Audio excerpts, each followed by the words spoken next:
मुत्तहिदा तलबा महाज का ये प्लेटफॉर्म ये पूरी स्टूडेंट कम्युनिटी का नुमाइंदा होना चाहिए। हमें स्कूल्स के तलबा के लिए भी, कॉलेजेस के तलबा के लिए भी बात करनी चाहिए और उनके लिए भी देखना चाहिए कि इस वक्त 2,62,00,000 बच्चे हैं जो स्कूल गोइंग एज के हैं लेकिन आउट ऑफ स्कूल हैं। 2,62,00,000 यानी जितनी तलबा की तादाद इस वक्त तालीमी इदारों में है उसका 50% ऐसे हैं कि जो आउट ऑफ स्कूल हैं। यानी उनका राइट है, बेसिक ह्यूमन राइट है, ये आईने पाकिस्तान ने उनको राइट दिया था, लेकिन वो नहीं इस वक्त उस राइट को अवेल कर पा रहे हैं। इसी तरह तालीमी इदारों की प्राइवेटाइजेशन एक बहुत बड़ा इशू है। 48,000 स्कूल्स हैं इस वक्त पंजाब में, जिनमें 14,000 स्कूल पंजाब गवर्नमेंट ने ऐलान किया है कि हम अगले कुछ अरसे के अंदर अंदर प्राइवेटाइज कर देंगे। और अभी गुज़श्ता हमारी इतलात के मुताबिक 8,000 तालीमी इदारे तो प्राइवेटाइज कर भी चुके हैं। यही मामला केपी गवर्नमेंट का है कि केपी गवर्नमेंट भी प्राइवेटाइजेशन के इस प्रोसेस को लेकर आगे बढ़ रही है।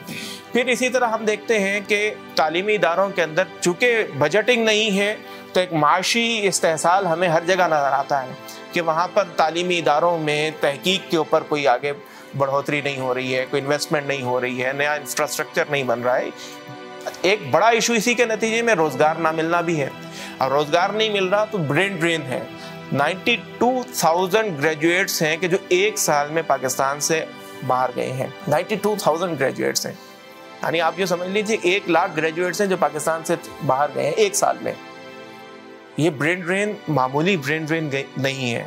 यही पाकिस्तान में अगर पाकिस्तान की तरक्की के लिए अपना किरदार अदा करे तो ये शायद पाकिस्तान की तकदीर को बदल सकता था। फिर इसी तरह तलबा यूनियन ना होने की एक इशू ये भी है कि एफिडेविट लिया जाता है। तालीमी इदारों में एडमिशन के मौका पर एफिडेविट लिया जाता है कि किसी भी किस्म की किसी भी एक्टिविटी के अंदर हम पार्टिसिपेट नहीं करेंगे। तो पॉलिटिकल एक्टिविटी इतनी बुरी होती है कि तालीमी इदारों में उस पर बात करने पर पाबंदी, उसके हिस्सा लेने पर पाबंदी, और पॉलिटिकल एक्टिविटी की डेफिनेशन वही है जो यूनिवर्सिटी इंतजामिया करेगी, वो नहीं है कि जो आप और मैं डिफाइन करेंगे। हम भी ये समझते हैं कि तालीमी इदारों में सियासी जमातों की इन्वॉल्वमेंट नहीं होनी चाहिए, तो बहुत क्लियर है, इसमें हम सब में कोई मुखालफत नहीं है, हम सब इस राय पर मुत्तफिक हैं। लेकिन अगर कोई पार्टी, कोई ऑर्गेनाइजेशन, कोई तलबा तंजीम अपनी कोई एक्टिविटी करती है, उसको यूनिवर्सिटी इंतजामिया कह देती है कि पॉलिटिकल एक्टिविटी है, तो ये कौन डिफाइन करेगा ये पॉलिटिकल एक्टिविटी है।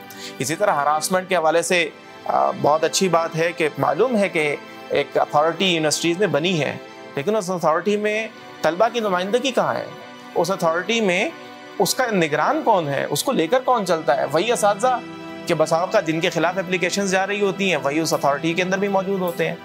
तो स्टूडेंट्स की नुमाइंदगी हमें कहीं नज़र नहीं आ रही होती। तो ये मेरे ख्याल में 14-15 ऐसे इशूज़ हैं कि जिसका अभी तक हमने तज़किरा किया है, और ये सभी बहुत अहम है।